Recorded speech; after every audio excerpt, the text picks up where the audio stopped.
Sunitha Williams, Barry బుచ్బర్ 9 నెలలు అంతరిక్షంలో చిక్కుకొని స్పేస్ స్టేషన్ లో ఎలా సురక్షితంగా ఉన్నారు?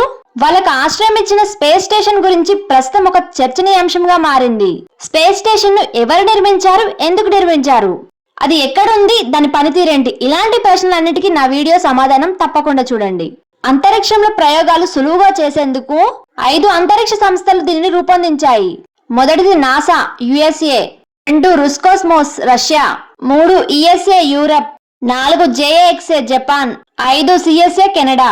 ఈ 5 సంస్థల భాగస్వామ్యంతో 1990లో దీనిని ప్రారంభించి దశల వారీగా నిర్మించి 2011లో దీనిని పూర్తి చేశారు.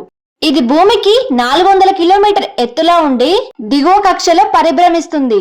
సులువుగా చెప్పాలంటే స్పేస్ స్టేషన్ ఒక ఫుట్బాల్ మైదానం పరిమాణం లాగా ఉంటుంది.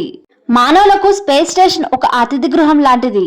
స్పేస్ స్టేషన్ లో 7 స్లీపింగ్ క్వార్టర్లు, 2 బాత్రూమ్లు, ఒక జిమ్ కూడా ఉంటుంది. వీటితో పాటు 360 డిగ్రీల వీక్షణ బే విండో అయిన కుపోలా ఉన్నాయి. స్పేస్ స్టేషన్ లో 6 సిబ్బంది, కొంతమంది సందర్శకులను కూర్చోబెట్టగలదు. ఇది భూమికి 400 కిలోమీటర్ ఎత్తున తిరుగుతుంది. ఇది ఒకసారి భూమి చుట్టూ తిరిగి రావడానికి 90 నిమిషాలు పడుతుంది. రోజుకు 16 సార్లు భూమిని చుట్టేస్తుంది. అక్కడ రోజుకు 16 సార్లు రాత్రి పగలను చూడగలుగుతారు. దీని సోలార్ ప్యానెల్ మొత్తం 1 ఎకరా విస్తీర్ణంలో ఉన్నాయి. దీని పొడవు 72 మీటర్లు, వెడల్పు 108 మీటర్లు, 20 మీటర్ల ఎత్తు ఉంటుంది. స్పేస్ స్టేషన్ 26 ఏళ్లుగా సేవలందిస్తుంది. మరికొన్ని రోజుల్లో కనుమరుగైపోతుంది. అంటే దీనిని 2030లో అంతం చేయనున్నారు.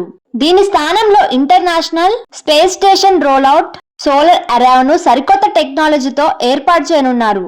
దశల వారీగా నిర్మించినట్టే కొన్ని దశలుగా విడదీసి తొలగించే ప్రయత్నాలు చేస్తున్నారు. స్పేస్ స్టేషన్ ను తొలగించడానికి ఎలన్ మస్క్ చెందిన స్పేస్ ఎక్స్ తో నాసా ఒప్పందం కుదుర్చుకుంది. స్పేస్ స్టేషన్ యొక్క వివరాలు మీకు నచ్చినట్లయితే please like and subscribe my channel.